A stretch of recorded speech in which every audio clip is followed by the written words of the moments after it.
Call them back later. I'm like, hey, they've offered me the job. I think I want to take it. And they're just like scrambling. And all of a sudden, they miraculously can give me a $40,000 raise like overnight that I'd been begging for months.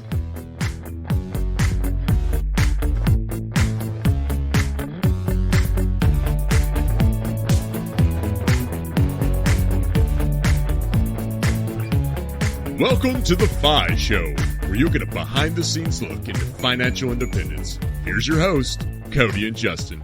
Hello, everyone, and welcome back to another episode of The Fi Show, where today we're going to talk about taking new job opportunities and how you can find job opportunities, the conversations you should be having, and real experience from Justin, who's increased his total compensation by hundreds of thousands of dollars over the years. And speaking of Justin, what's going on, man? Hey, Cody, the big things from this past weekend was we went down to San Antonio for a couple nights, and I got to go check out an air show at the Air Force Base down there. Got some friends who are still in the Air Force and kind of let me see some of the behind-the-scenes stuff for the prep day, kind of the day where they just kind of walk through everything and do some of the demo flies before the whole big crowds come on Saturday. So I got to do that on Friday. Then that night, did a big country concert down in San Antonio. Came back up to Austin. I did a friend's birthday yesterday, which was just all day out on the boats on the lake. And then today, I'm flying to London to start my 14-day flying around the world extravaganza. How about you, Cody? Well, tell us a little bit more about that, Justin, for the listeners who don't know the exciting plans you have. Yeah, so I've had this trip to Saudi Arabia planned for quite a while, and that's going out of Houston, flying to Dubai and then to Saudi. But then recently, I kind of had an opportunity come up and ended up deciding to take a new job at a different company. And as part of that, I got really excited when they were telling me about this leadership kind of offsite training thing that they were doing in London. And I just made it like really clear, like, hey, if we can make this work, like I want to go.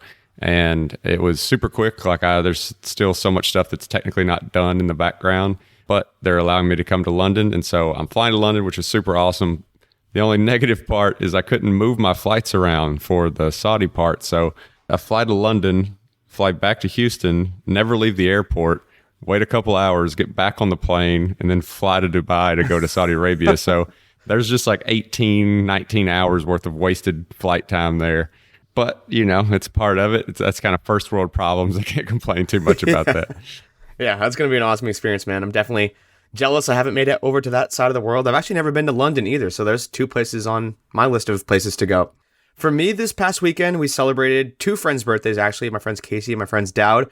Went to this big Italian restaurant. There was like 20 of us, honestly, kind of an obnoxious sized party, and we were definitely a bit too loud. Went out to a bar after that. But on the productive front, we have been working a ton on that Airbnb that I've been mentioning week after week after week. We are so close. The hot tub is now installed. We put up a privacy fence.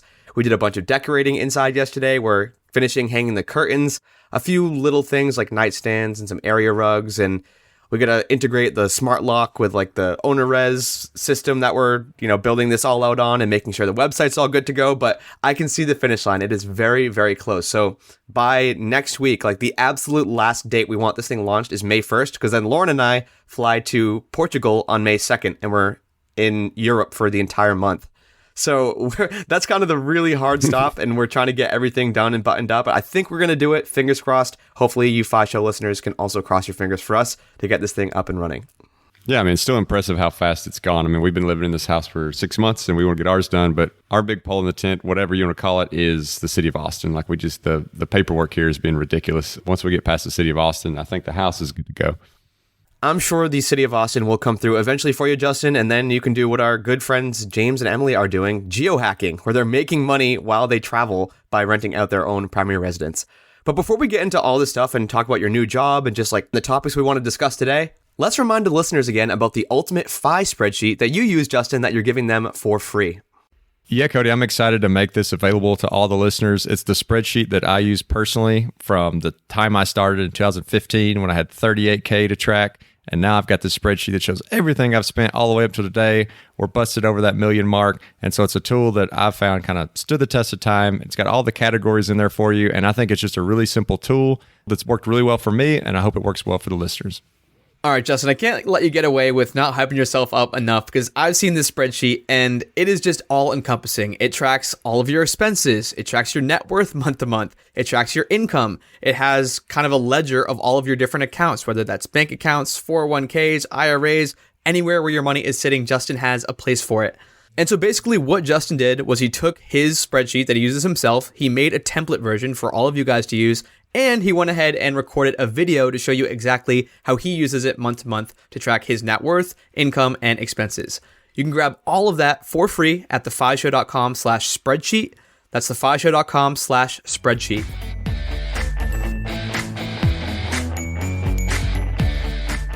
So Justin, earlier you had a quick one-liner that you decided to move companies, and you've jumped around. You're a super calculated guy, and you had a really nice, cushy job. We just covered that in How Far We've Come a few episodes back about this amazing job and the benefits, and you're making multiple six figures and all that, and now you go and take this new job. So I'd love to hear just like how that came about, how you found this opportunity, and how you decided that this was something you should go for. Yeah, well, how I found the opportunity is actually the same way I found my first job, which was just somebody reaching out to LinkedIn. So, I think it's important if you are in that W-2 space to just always make intentional connections on LinkedIn, keep things up to date. There's also different settings you can have on there where you can let people know if you're interested in them reaching out, and it just is going to make you more likely to get targeted by recruiters. Real quick, do you know what setting that is? Yes, on LinkedIn, it's called Open to Work, and you basically just go to your profile and kind of under your picture, there'll be a little button that says Open to. There's a few different things you can select, and you can select Open to Work, and then there's all kind of settings in there. You can say the job titles that you're open to, if you want to work remote, hybrid, if you want to work in person, locations, if it needs to be location specific. You can also state like, hey, I'm just kind of casually browsing, or you can say like, no, like I'm, looking for a job right now. And then you can go in there and even select, do you want to be open so that only people who are recruiters can reach out and see that, or can anyone see that? And it'll actually like add this open to work thing to your frame. And so what I would say about that is if you've got a job that you don't want to kind of just sit there and like blatantly advertise how you're looking for another job, then that's where you just turn that recruiters only thing on. And that way it's not blatantly obvious to everyone that you're looking for a job. But because if you do the all LinkedIn members, that's more of a it's literally putting something on your profile image. It's just very blatant to everyone. Hey, this person is looking for a job. So if you got a job you like, but you just want to kind of casually keep an ear out for new opportunities, I would recommend just doing the recruiter only version. I can imagine that you probably get a lot of spam messages because you have that on. You can correct me if I'm wrong, but how do you filter through the noise and actually find decent opportunities?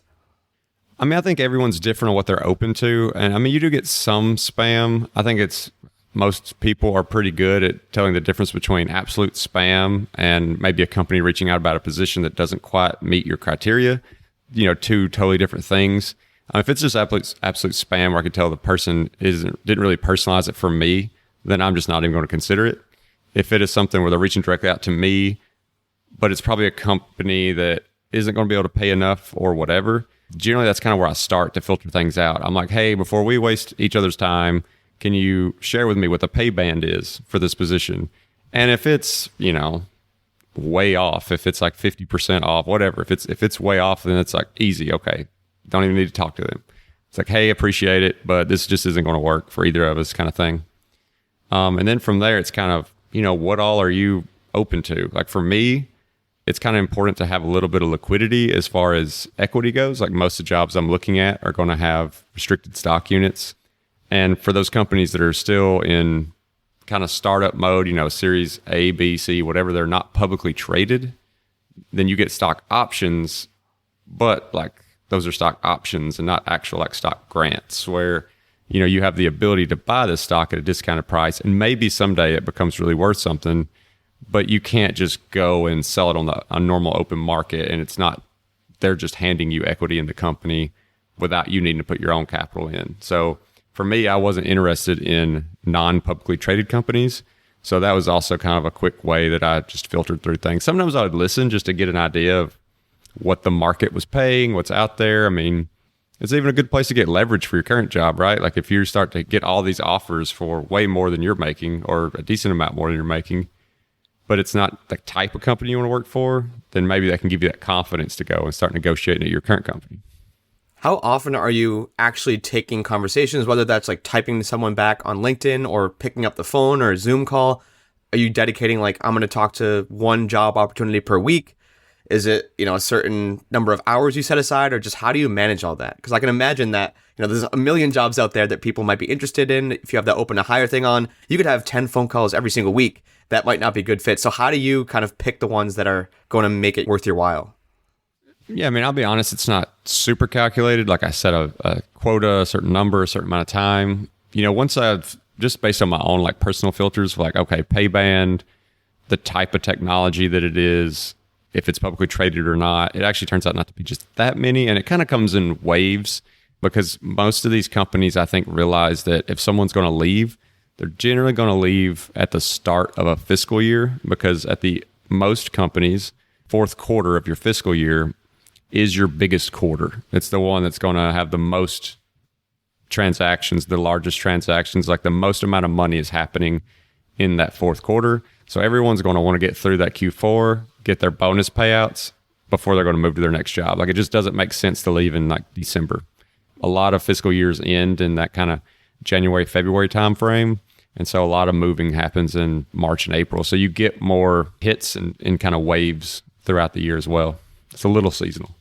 So still talking about this new job opportunity, I can imagine you did a lot of negotiating because, we've been friends for years now, Justin. I know you don't just take the first offer that kind of comes your way. You're always negotiating for whether it's better pay or different position, more stock, more. How do you facilitate those conversations? Like, do you just come straight out of the gate? You have that first Zoom call and you're like, listen, these pay bands aren't high enough. I want X, Y, and Z. Or do you kind of get your foot in the door, have a few conversations, start to hint that you're going to negotiate? Or just how does that work on a tactical level for you? Yeah, I'd say it's a little bit of a tightrope, a little bit of a blend of those two things. So I'm not going to come in and just completely like squash a conversation based on the pay band not being exactly where I want it to be. But I want to ask to see the general range, because if the range is not in the right area, like it's not even close, then I don't want to like waste my time with that. But if it's close, even if it's less money, then I want to start digging in. And then there's going to be some opportunities as you get deeper in and you show your value for some negotiations that maybe aren't able to happen at the beginning because they don't know how good of a candidate you are just yet at the beginning. So as you get deeper in, that's when you can do more of your kind of equity negotiations and things like that, because now all of a sudden you're not just like a candidate, you're somebody they really want to hire. And it's also just really important to me, like, pull out the spreadsheet and factor in everything.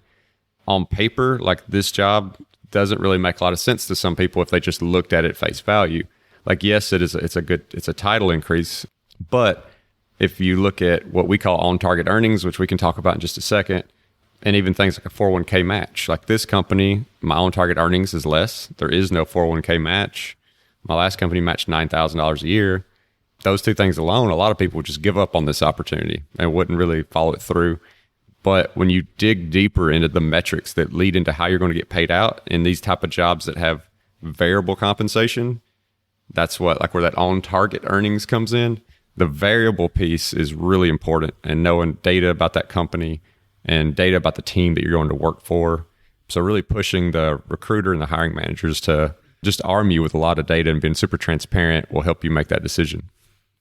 Before we touch on on-target earnings, because I'm not exactly sure what that is, I've never been in a job that had on-target earnings. When these recruiters are reaching out to you and, they're signing you on for $200,000+, like, it's a ton of money. They have to really trust that you're the right person. Do you have anything like resume-wise, or, this is my portfolio of things that I've done, or how do you present yourself as like the guy? How do you make it known that you are the right person, you're the perfect person for this job based on your past experience? Yeah, I mean, I think if I had been like unhappy with my job and like I need a job, I probably would have put a lot more effort into that, like making sure my resume was special. I had some kind of nice cover letter.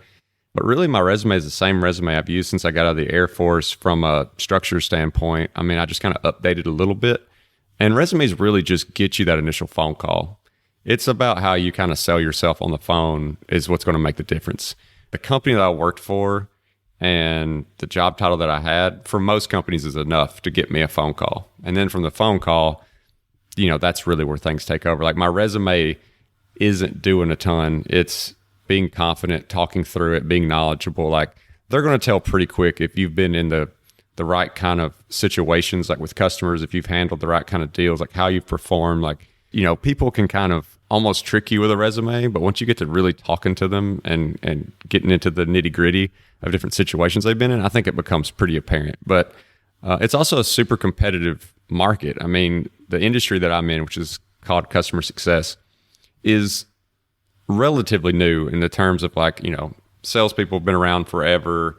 Marketing's been around forever. CSMs was kind of this last 10 to 15 year phenomena where you have software as a service, like these more subscription based things, not just software, but everything is a subscription these days.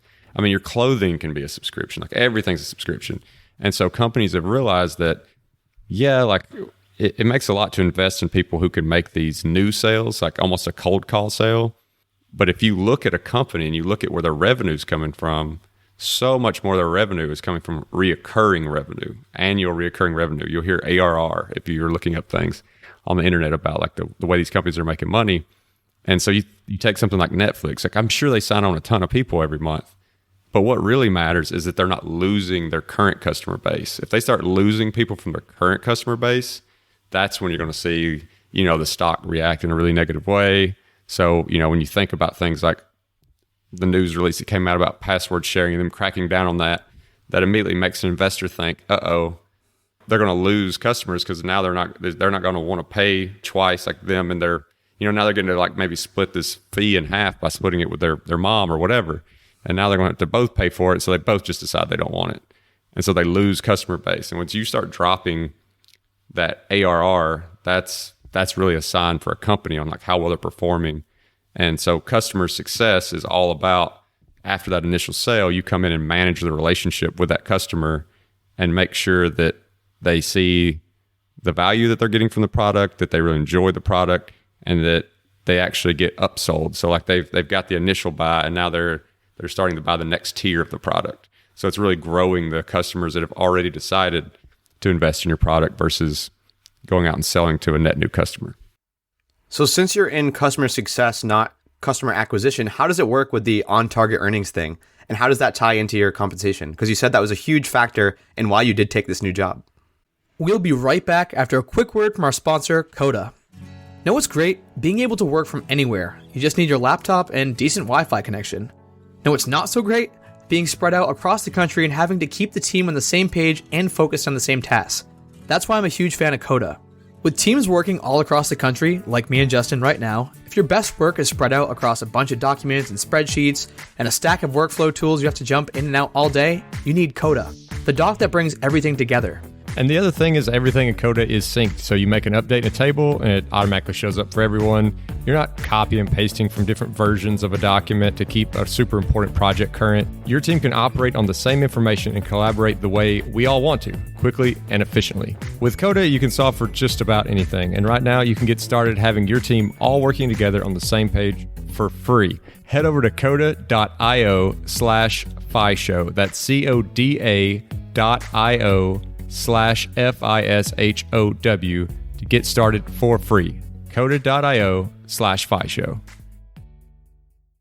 Yeah, so every company is going to do it a little different, but just I'd say in a general terms, like on-target earnings means that you take your base salary plus this variable part of your salary, and when you look at that variable part of your salary, you're going to have quotas, you're going to have targets, and if you hit those targets, like this is how much it'll pay out.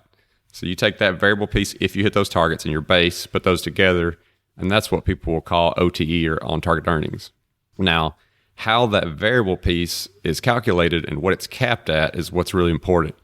So like my current company, your on-target earnings are, you can feel pretty confident you're going to hit it, but you're probably not going to overachieve it. Just the way it's structured, it's set up really hard to do anything more than just hit it. They normally take care of people and make sure that they give you like quota relief if a deal was like it wasn't had nothing to do with you, the reason it didn't renew. And so they try to keep you, what we'd call it, keep you whole, like keep you at 100, but it's really hard to overachieve. The new company sets their quotas up in a much more attainable way and a much more way that's like completely up to your control. And not to get into like the specific metrics, but it's something that you can like really overachieve on. Like you can go out there and do the work and get more than the quota. An individual contributor can get up to 3 times their variable compensation if they perform well enough, and a manager can get up to 4 times their variable compensation. And then if you're a manager of managers, like a senior manager, you can get up to 5 times your variable compensation. So if you just look at on-target earnings on paper for two companies. One might look like less, but once you see the way they're calculated and you start getting real data, like, okay, how did this team perform the last 4 quarters and what are you forecasting for the next quarter? And then pop that in, just do the math and see, like, okay, what would I've actually made? Like, not what's my own target earnings, but what would I've actually made? Compare that to the company you're at, because now because you know all the data from your current company. And then you're taking a gamble, but you're taking an educated gamble. When you're doing this stuff and you're doing all the calculations and you're talking to these other companies, do you keep your own company in the loop? Like, do they know that you're doing this? I know before you mentioned you can use new offers as leverage to be like, hey, this company over here is paying me 20 grand more than you're paying me right now. Like, can you match it and I'll stay here? Or I guess, how does the communication line work with your current boss? Yeah, so I would say that my personal philosophy is until you think that there's actually a really high likelihood that you're going to take this new opportunity, to just keep that to yourself. Like, it doesn't do you any good to just to let them know, like, oh yeah, I'm chatting with this other company and I don't know, like, I'm not sure if I'm even interested. Like, that just makes it seem like you're a little wishy-washy and who knows how long you're going to be there. And like, do they really want to invest in you? Do they want to like make you a manager, yada, yada. If you actually have an offer where you're like, okay, I think I'm probably going to take this. Now, at that point, if you still really enjoy the work you're doing in the company that you're at, and maybe all you need to stay is just a little bit more money, then now, like, that's a point where you can start to have that conversation and you can just be completely transparent about like how much more money you're going to need to stay. You've got an offer for this other company. You've let them know what it would take to keep you, and it's a win-win for you. Like, if they say no, okay, well, this is an offer I was happy about anyway. If they say yes, then now you've got, more money at your current job if that's what you want. And I would say if you're a good employee, and you'll probably know if you're a good employee based on how they act when you go in there and tell them you got another offer, there's an extremely high likelihood that they're going to offer you more money than they've told you recently that like was available to you, like from a promotion or a raise standpoint. They might have told you like, hey, this is the best we can do during a promotion cycle or a raise cycle. But when push comes to shove, and if they need to keep you, there's normally more money to be found. Now, are most of these companies inbound? Like, is it literally just having the open for hire thing checked off on LinkedIn that you're having a ton of people message you? Or do you go about and you pick these 10 companies that you maybe want to work at and you start messaging recruiters or you start messaging headhunters that represent those companies and you kind of get your foot in the door and you initiate the conversation with them? So all these have been inbound. All these have been, they're reaching out to me. And again, I think this goes back to the standpoint of I wasn't unhappy at the job like that I'm leaving. I wasn't like I need a job tomorrow kind of thing. I wasn't really looking to leave. I just think that it's in your best interest to know what is out there. Now, honestly, I've had that conversation so many times with recruiters. They're like, well, you sound really happy at your current place and they're paying you well. Like, why did you take this phone call? And I'm like, well, why wouldn't I want more information? Like, I'm not committing to anything. I'm just learning. And so I think it's always good to just hear people out. I think just being on the other side of this, it's important because I wasn't in corporate America long enough where I had people like reaching out to me on LinkedIn and I had worked at this prestigious company and I had this job title. It sounds like that was kind of the case for you. Like they saw Justin Taylor's been in this role for this long at this company. Like he's going to be a great fit for this job. For me, it was a lot of the brute force. Like there was this kid in Finance Society. He probably doesn't even know I talk about him. His name is Alex Brown. And every single day, our homework was to just reach out to 3 people on LinkedIn in companies that we wanted to intern for. Every single day, I reached out to 3 different people on LinkedIn. Most people didn't reply. It was literally like a 10% reply rate. But I got fantastic opportunities. I got awesome internships. I had a really good job coming out of college because I was like making the outbound lead acquisition. I was starting those conversations. So for those who are in my position, maybe you don't have the prestigious job title or you're not at a great company right now that you could, attract recruiters from, you could always generate those outbound leads yourself. Like you could literally take the same homework that I did every single day at this Finance Society thing in college and just hit up, maybe it's not 3, maybe it's 1 person you reach out to every single day on LinkedIn or through some other medium, someone who's in a role that you want to be in, someone who's in a company that you want to work at. And you'd be really surprised how fruitful the conversations that actually happen can be. Absolutely. Yeah. I mean, things were a lot different, obviously, when I was looking for my like first corporate job, or if I was unhappy, things would be a lot different. So, I feel very fortunate that some of these leads have fallen in my lap, but it's just kind of the point I'm at in my journey. Like I wasn't looking to leave. And so it just kind of happened. So I wasn't being the most proactive, but I didn't need to be. So that's kind of just where I was. Now, I know we've talked about this a bit before, but, before this current job switch, the one we're talking about right now, you made an internal move at your company and you negotiated a raise. You had just a better suited role for you. How do you go about facilitating those types of conversations? Like, how do you tell the boss that, you know what, I don't think I'm cut up for this role anymore. I still want to work for the company. I want to go over here and I want a pay raise. How does that work out?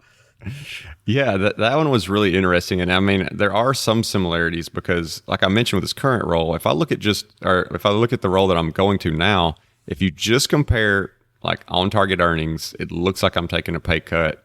And so I am taking a calculated risk on myself that I believe that I can make those variables, like I can hit way above those targets and I can make those variables work in my favor and I can get those multiples and I can make up for it because I think my performance will be well enough.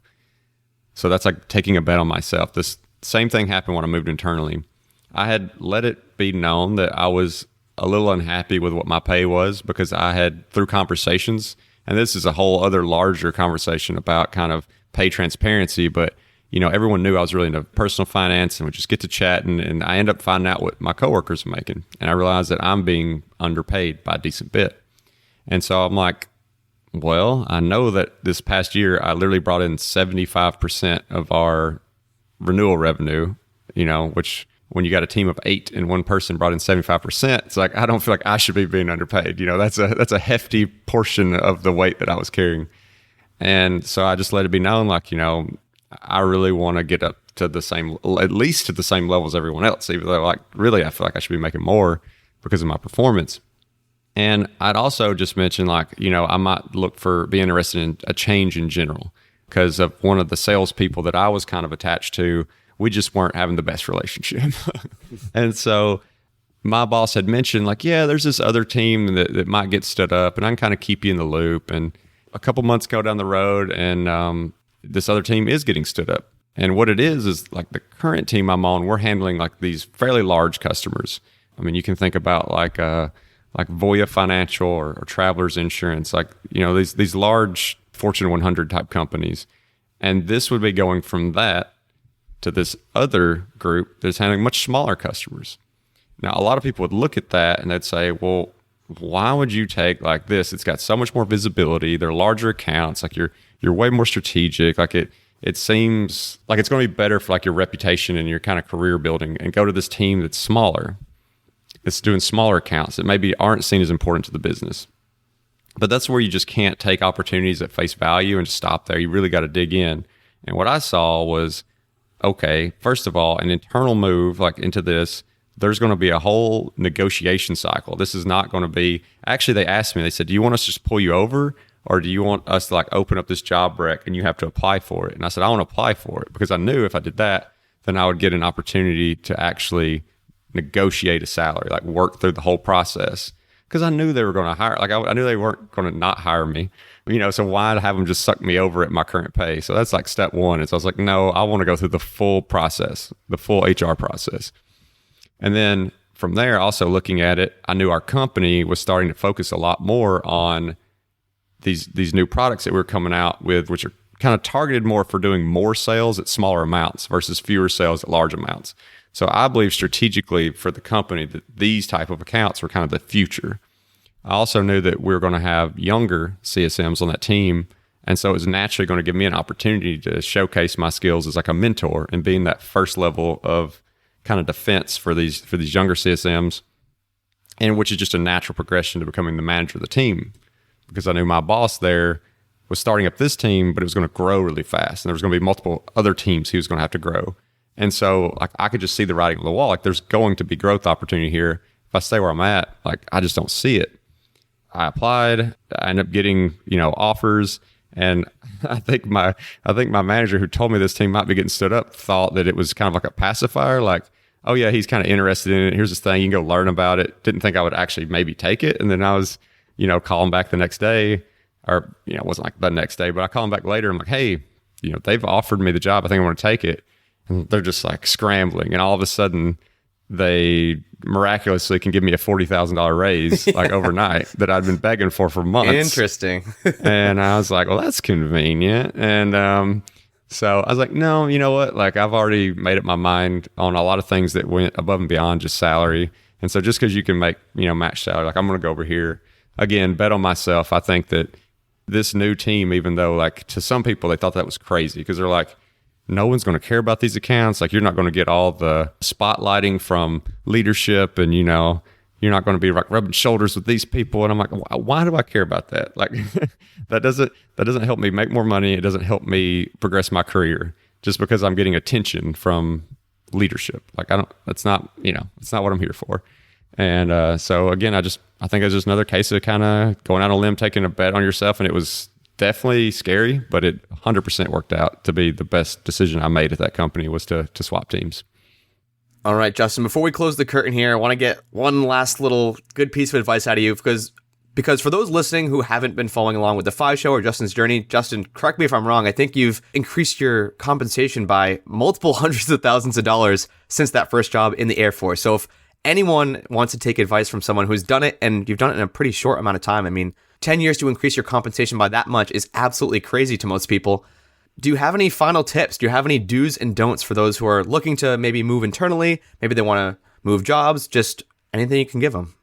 Yeah, I think there's a few things, just real quick, kind of high level things. One is think about the career that you're in, like the skill set that you have that you like to do. And then think about, is there a different industry that you could do it for? Like, if you're in marketing, okay, maybe you're doing that for like just a traditional product, or like an insurance company, whatever you want to call it. And then look, is there like a tech company that you could go work for? Like a company that's making a lot more revenue? Because even if it's the same skill set, but you're just doing it for the right industry, it could really change like what your kind of pay bands are and what you could get paid to do, even though it's the same skill set. It's the same thing. You're just doing it for the industry that's a little hotter right now. And that, would be that kind of, more your enterprise software or something like that. The other thing is research. Like, when you're looking at opportunities, whether it be a recruiter on LinkedIn, whether it be, understanding what people around you are making, whether it be understanding other opportunities in the company, understanding what your value is in the market. Just don't take things at that like initial face value. It's like, oh, well, I'm moving to a less prestigious job. Oh, well, this OTE is lower. That might be true, and it definitely should be a point of caution, but it shouldn't be like that's where you stop, because you got to dig into that next layer.